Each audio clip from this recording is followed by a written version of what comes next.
Okay, 12.1, radical expressions and rational exponents. Essential question. How are rational exponents related to radicals and roots? So I'm going to start by going over some notes on page 645. I'm just going to kind of summarize what it says there on 645. When we have a radical, the number under the radical is called the radicand. You might want to put this in your Cornell notes. In your Cornell notes. I'm going to give you quite a few notes to write down. The number that goes in here is the index. So if there's not a number there, we know it's a square. If there's a 3 there, then we know it's a cube root. There's a 4, it's a fourth root, and so forth. So the radicand is whatever's under the radical. The number in here, in this little area, is the index. A rational exponent is a variable or a number to a fraction. Okay? A number or a variable to a fraction is called a rational exponent.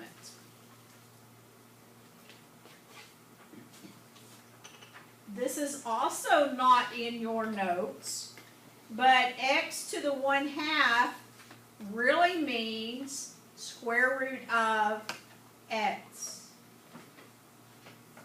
X to the 1/2 is the same thing as the square root of x, because that's understood to be a 1 and that's understood to be a 2, and so x to the 1/2. Yes. So if it was x to the 1/3, would it be cube root? Yes. Anytime you have an exponent that is a negative number, for example, x to the -1/2, remember you can switch that to, if it's in the numerator, you can switch it to the denominator, which would make it positive. Or if it was in the denominator and it was negative, you can move it to the numerator to make it positive. Okay? Any questions on that so far? That's just some vocabulary.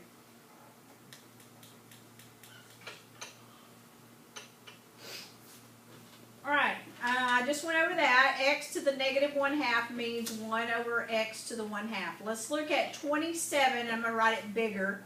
27 to the 2/5, I think that says.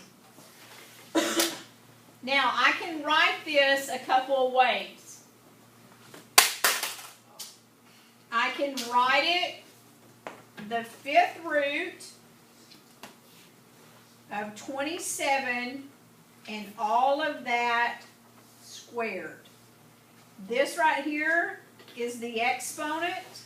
The number on top of my fraction is the exponent, and the number on the bottom is the index. Now this is on page 647 up at the top in a box. I'm just explaining it a little bit different. You'll probably want to put this in your notes. 27 to the 2/5, the number on the top is your exponent. It goes out here. The number on the bottom is the index. What's the 27 called? Radicand. Radicand. So if I was going to talk about this particular problem, the way I have it written here, this is the 2nd power of the 3rd root. The 2nd power, of the 5th root. Does that say, It's a third. It's a 3? Yes. Sorry. Just stop before we go. Second power of the third root. Second power of the third root of 27. What is the cube root of 27?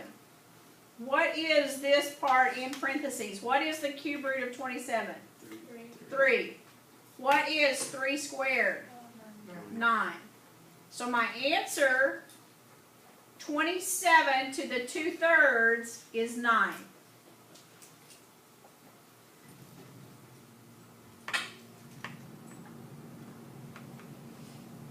Any questions on that part? Now, I could write it, oops.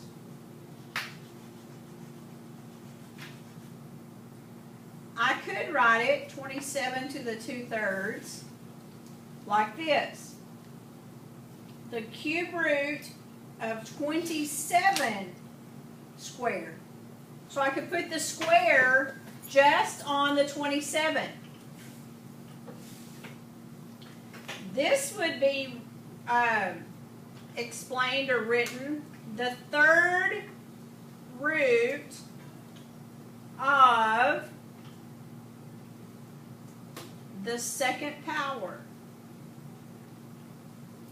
So because of the way it's written, you describe it a little bit different. The third root of 27 to the second power. Okay? So that would equal, what is 27 squared? 729. 729. What is the cube root of 729? 9. So we got the same answer, it was just written differently. Okay, but it all means the same thing. Now, the question is, could you have put 27 to the 2/3 power in your calculator? Yes, you could. Okay, you could just go 27 house top 2 divided by 3 and then hit enter and get 9. Okay, it's going to ask you though to translate it, so on your homework you need to write it out and get an answer. Any questions on that? Alright, let's look at page 648. We're going to do the your turns.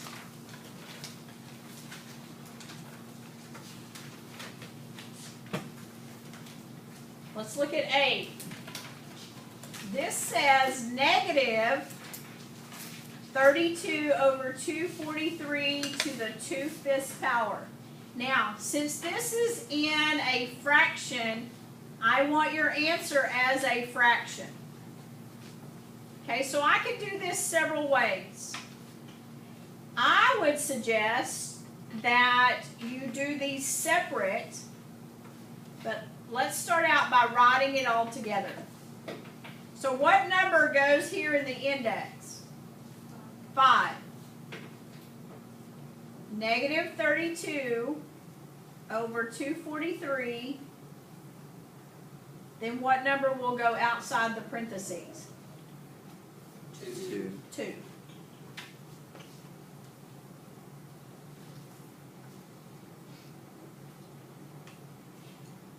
So let's do, what is the 5th root of negative 32? You might can do this all together, but let's do them separate. What is the 5th root of negative 32?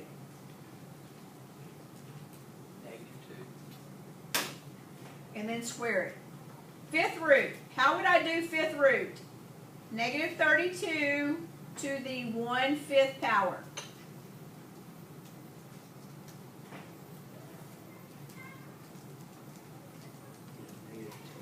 Negative. It sounds like a little kid. Negative 2. It is. And then what is 243 to the 1/5 power?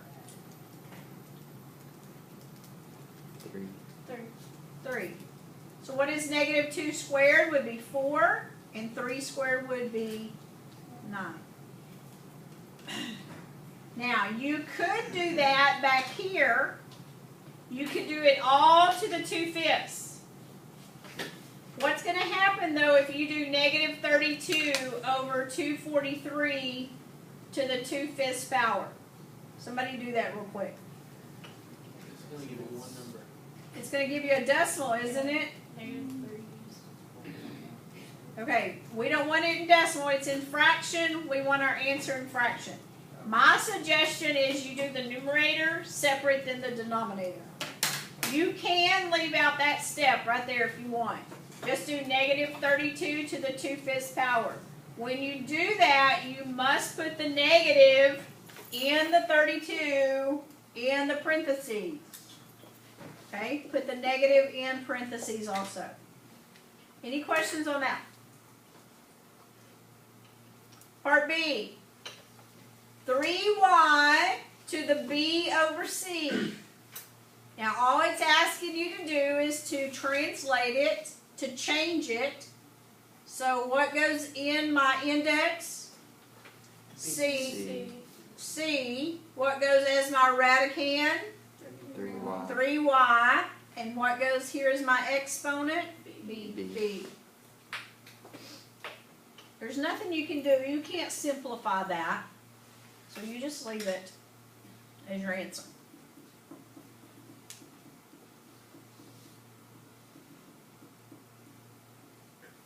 Letter C.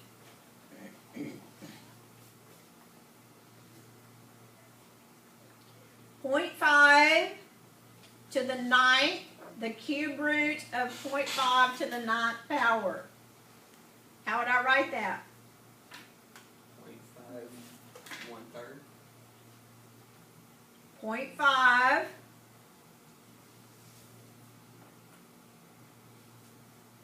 Or my radicand my index goes where?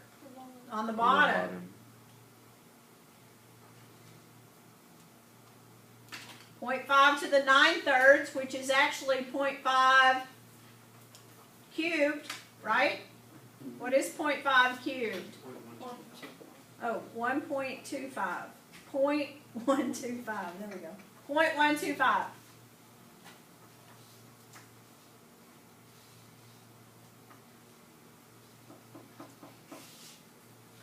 Letter D. The u root of st to the v power. The uth root. How would you write that? S-T. st to u over v. No. No, v over V over u. U. V over u. st to v over u. Questions? That's all you're doing is you're going to change them and then simplify them. Okay, turn to page 649. Now this next part's just for pre-AP. I saw the message.